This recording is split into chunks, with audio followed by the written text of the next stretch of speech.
We nominate you. When someone complains, we send the complaint to the authority responsible for examining you. We send the complaint to the school you claim you went through. I was not an OB of General Rwashande, so I cannot be sure about where he went to school. But now that he's nominated, anyone is free within the days we shall declare to ask for photocopies of any paper of any candidate that one feels is not suitable to be an MP. But as Tanga Odoi chair, we are not responsible for anyone's papers. If you file wrong papers, it is you to answer for it.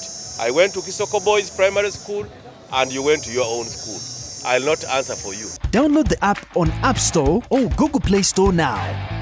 Vision Digital Experience, the future of media.